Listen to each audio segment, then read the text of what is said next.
Hello मेरे mechanic दोस्तों।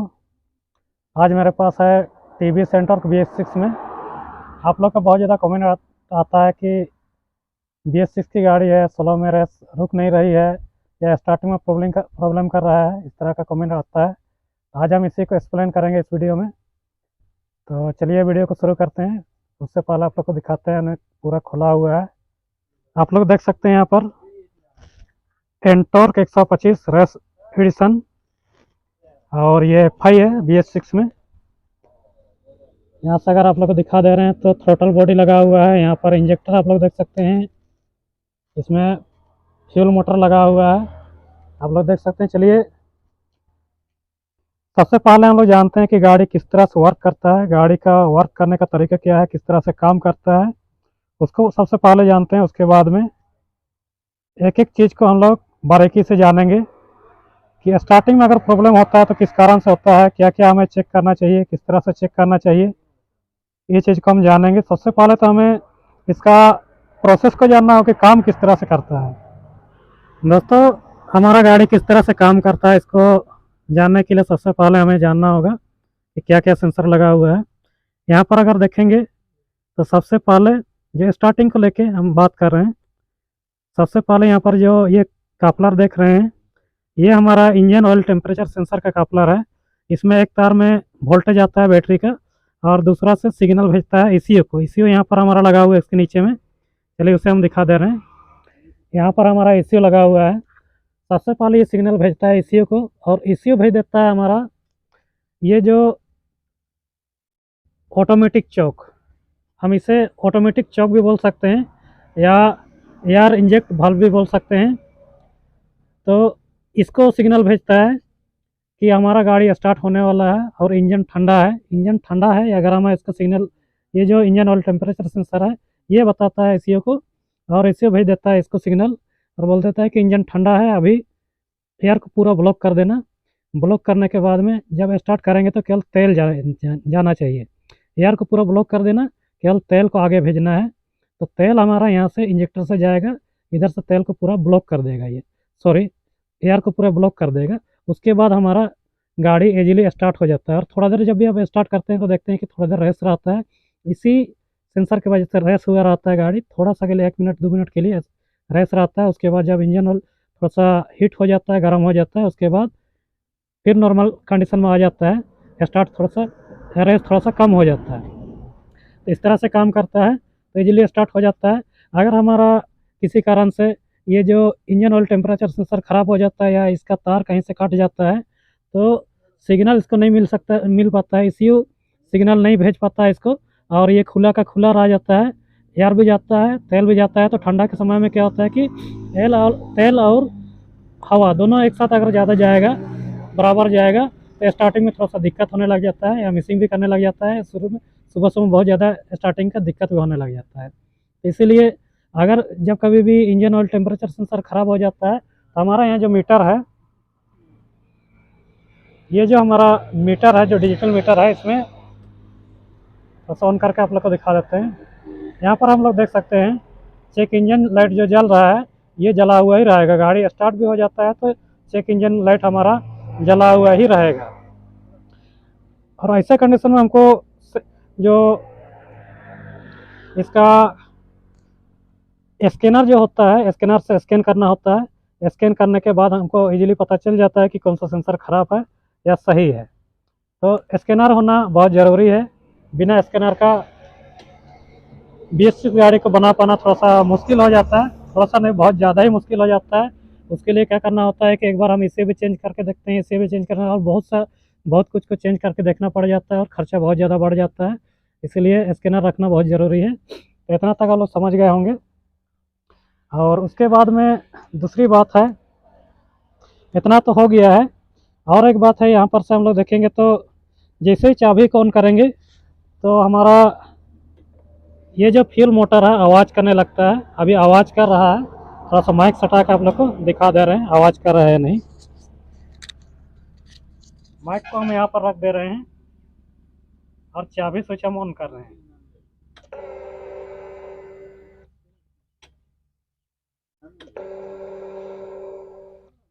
आवाज़ आप लोग को सुनाई दे रहा होगा। इधर में भी रख लेते हैं।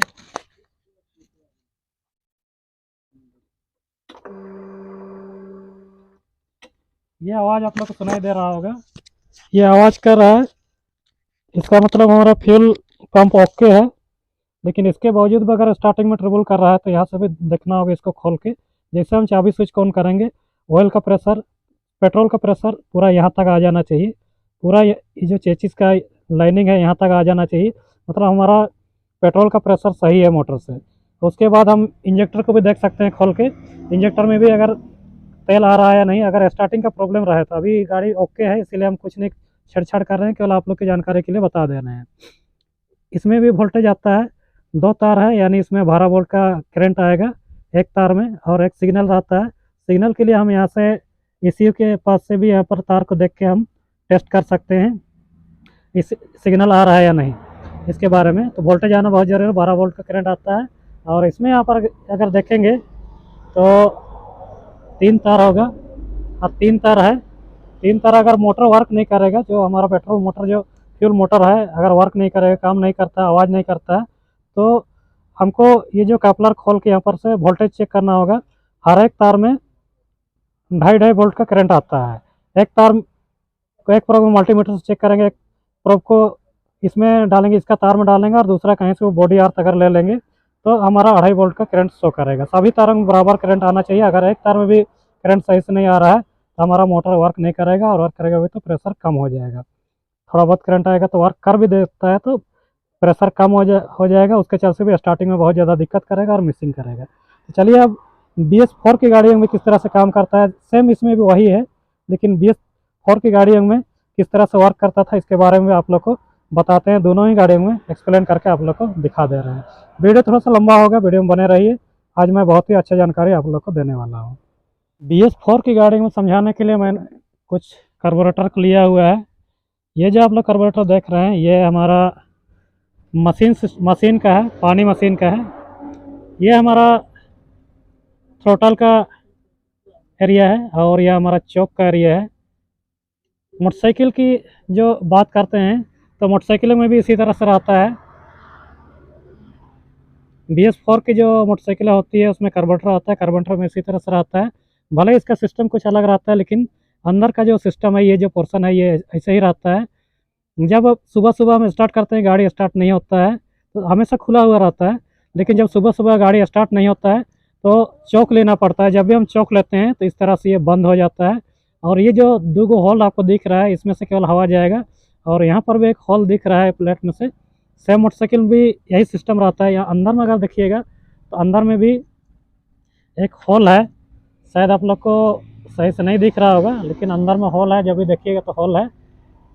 तो ये बंद हो जाता है उस होल से, और इससे केवल हवा जाएगा, और बाकी बात पूरा पेट्रोल ही जाएगा, केवल पेट्रोल जाएगा।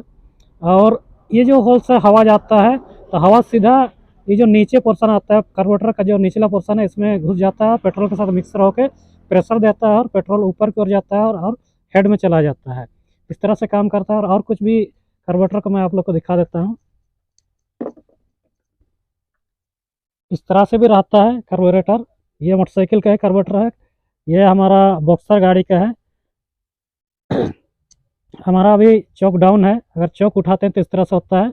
और यहाँ पर देखिएगा छेद है एक, यही छेद की मैं बात कर रहा था, और यहाँ पर एक छेद है, इसी से हवा जाता है और नीचे जाता है।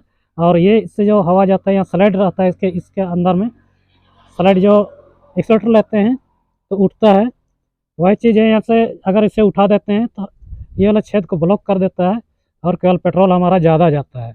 इसी तरह से इसमें स्लाइड भी आप लोग को दिखा दे रहे हैं। ये एक हमारे पास कार्बोरेटर है, इसमें आप लोग देख सकते हैं स्लाइड लगा हुआ है।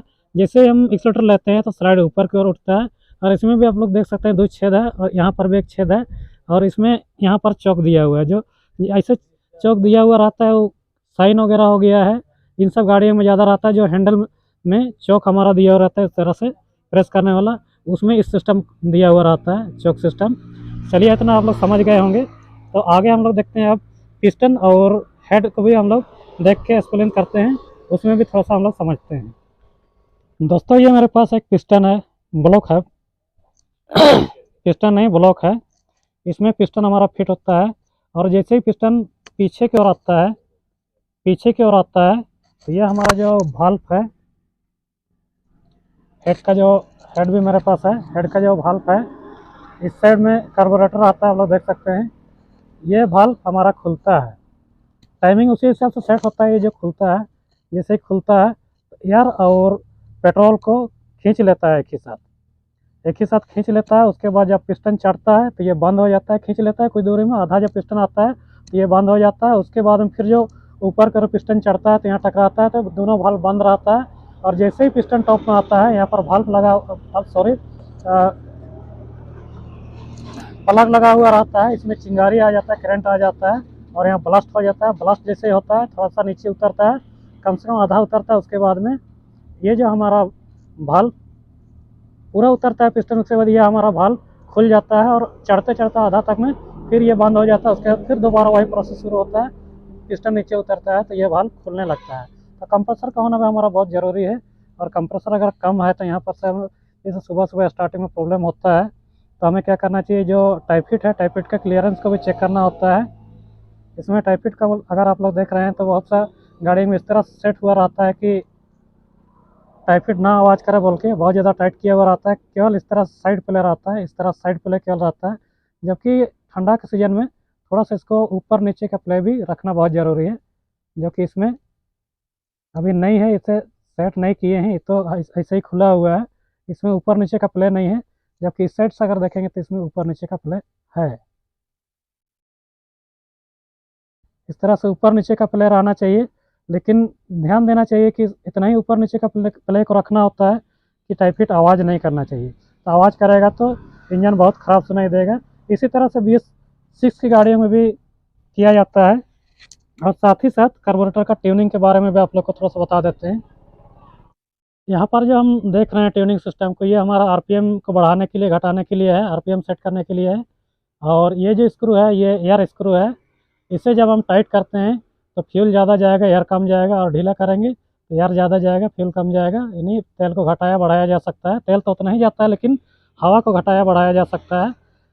अगर टाइट करेंगे तो हवा कम जाएगा, एयर कम जाएगा, केवल तेल ज़्यादा जाएगा। और इसे ढीला करेंगे तो तेल और एयर दोनों मिक्स होता है, बराबर मिक्स होता है।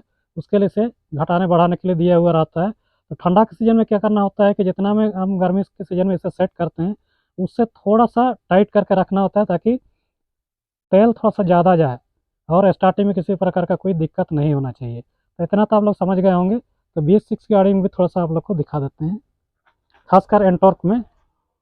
दोस्तों इस गाड़ी में भी वही सिस्टम है, थोड़ा सा अंतर है। जैसा कि हमने पहले भी बात किया था कि जिस तरह से BS4 की गाड़ी में पिस्टन जो नीचे उतरता है, तो वही टाइम में एयर और फ्यूल को एक ही साथ खींच लेता है। उसके बाद में एक ही साथ खींच लेता है, एयर और फ्यूल दोनों एक ही साथ खींच लेता है। उसके जब पिस्टन टॉप में चढ़ता है तो करंट आता है और ब्लास्ट करता है। इसमें कुछ अलग है, जैसे ही पिस्टन नीचे उतरता है वही टाइम में एयर और फ्यूल दोनों इंजेक्ट करता है। सेम वही है, कार्बोरेटर से खींचता है, लेकिन इसमें इंजेक्टर द्वारा इंजेक्ट होता है।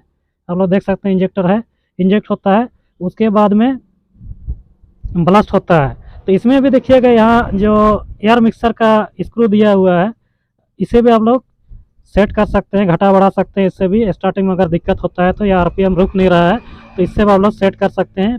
कोई पेचकस की मदद से इसे ढीला या टाइट कर सकते हैं, जितना में एडजस्ट होगा उतना में आप लोग एडजस्ट कर सकते हैं। तो चलिए थोड़ा सा स्टार्ट करके भी आप लोग को दिखा देते हैं इस गाड़ी में क्या हो रहा है। और एक आवाज़ है, क्या चीज़ का आवाज़ है उसके बारे में आप लोग कमेंट करके मुझे बताइएगा। आप लोग अभी देख सकते हैं इंजन थोड़ा सा रेस है, थोड़ा देर में इंजन रेस डाउन हो जाएगा।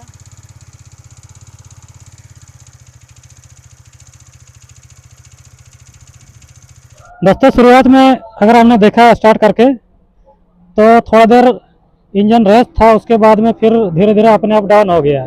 चलिए यार एक बार स्टार्ट करके दिखा दे रहे हैं, सही सुनाई नहीं दिया होगा, माइक काम नहीं कर रहा था। अभी आप लोग देख रहे हैं बहुत ज़्यादा रेस है।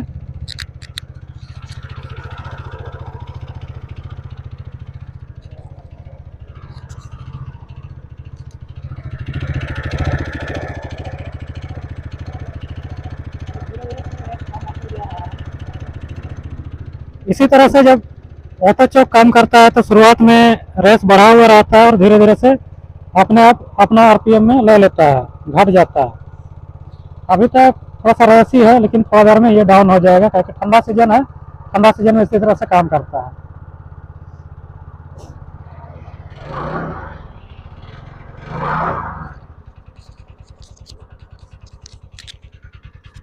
और दोस्तों इसमें से एक आवाज़ आ रहा है, इसके बारे में आप लोग कमेंट करके बताइए कि क्या चीज़ का आवाज़ आ रहा है। आप लोग को थोड़ा सुना दे रहा हूँ।